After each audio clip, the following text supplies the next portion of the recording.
Midnight 50 seconds. I still remember the first time I realized how small my world was. I was sitting in my tiny room, watching a movie on my old phone, and the characters were laughing, crying, saying things that I just couldn't understand. I wanted to feel what they felt. But I couldn't. Because it wasn't in my language. That night, I made a promise to myself: one day, I'll understand every single word, without subtitles. And that decision, to learn English, changed my entire life. 51 seconds to 1 minute and 45 seconds. Hi. My name is Maya, and I'm from a small town in Mexico. Growing up, my parents worked hard, not for luxury, but for survival. My father drove a bus for 12 hours a day. My mother sold homemade bread on the street corner. They used to say, education will open doors, but English will unlock the world. At that time, I didn't believe them. I thought English was just another school subject, like math or history, until one day, everything changed. 1 minute and 46 seconds to 2 minutes and 45 seconds, my little brother got sick. I watched the doctor come in, calm, confident, speaking English with the nurses while giving instructions. He wasn't just saving lives. He was commanding respect, power, knowledge, and I remember thinking, I want that. I want to be that person. But when I grew older and told my teacher I wanted to be a doctor, she smiled sadly and said, then you must learn English first. Her words hit me like a wall, because my English was terrible. I couldn't even understand a full sentence. I was scared. Embarrassed. Powerless. 2 minutes and 46 seconds to 3 minutes and 55 seconds. That night, I cried. I wanted to give up. But my father came into my room and said something I'll never forget. If English is the wall between you and your dream, then break it. We didn't have much, but my parents decided to send me abroad to learn English. After searching for weeks, we found one place we could barely afford: Toronto, Canada. Cold, far, and completely unfamiliar. When my mom hugged me goodbye at the airport, she whispered, Mija, promise me you'll never give up. I said, I promise. And I meant it.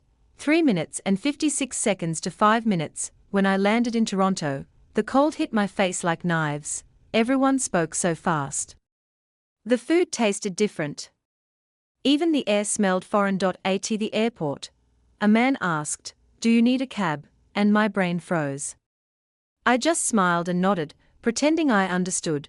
That night, in a tiny rented room with a single blanket, I cried again, but in that moment, I told myself, Maya, you came here for a reason. Don't waste this pain. 5 minutes and 1 second to 6 minutes and 10 seconds. The next morning was my first day of English school. My hands were shaking when I introduced myself. My name: Maya. I from Mexico. Some students smiled kindly. Others laughed, but instead of running away, I made a plan. Every day, I'd do 3 things. 1. Learn 3 new words and use them in real life. Point 2. Speak out loud, even if I sounded stupid. Point 3. Watch movies without subtitles, no matter how painful it was. Slowly, I began to understand fragments. Then sentences. Then full conversations. 6 minutes and 11 seconds to 7 minutes and 10 seconds. I started working part-time at a small cafe to pay my bills, cleaning tables, taking orders, practicing English with every customer. At first, I made mistakes. I said, I am agree instead of I agree. I forgot words mid-sentence. I laughed it off. But every mistake became a lesson, and one day, after 6 months of non-stop effort, something magical happened. At a grocery store, the cashier asked, do you need a bag? Without thinking, I said, no, I have one, thanks.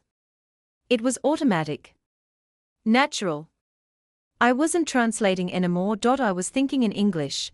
7 minutes and 11 seconds to 8 minutes and 30 seconds. That was the turning point. From that day, English stopped being just a language. It became my superpower. It gave me confidence, friends, and a new identity. Eventually, I took my IELTS exam, passed it, and got accepted into medical school. When I finally became Dr. Maya Alvarez, I looked at the diploma in my hands and whispered, "Mom, Dad, we did it." And now, every time I walk into a hospital room, hold a patient's hand, and say, "Don't worry, I'll take care of you." I remember that little girl, who couldn't even say a full sentence in English. 8 minutes, and 31 seconds to 9 minutes, and 40 seconds. Listen to me, if you're watching this, maybe you feel lost. Maybe your English feels broken. Maybe your dreams feel impossible, but I promise you, the only thing standing between you and the life you want is your consistency. Learn English like your future depends on it, because it does. It's not just a language. It's the bridge to every dream you've ever had. So don't wait. Don't make excuses. Start today, because if someone like me, a scared girl from a small town with no money and no confidence, could do it, then so can you. 9 minutes and 41 seconds to 10 minutes. Subscribe if you're ready to start your journey, because one day, when you speak fluently and confidently, you'll look back and say, "This is where it all began."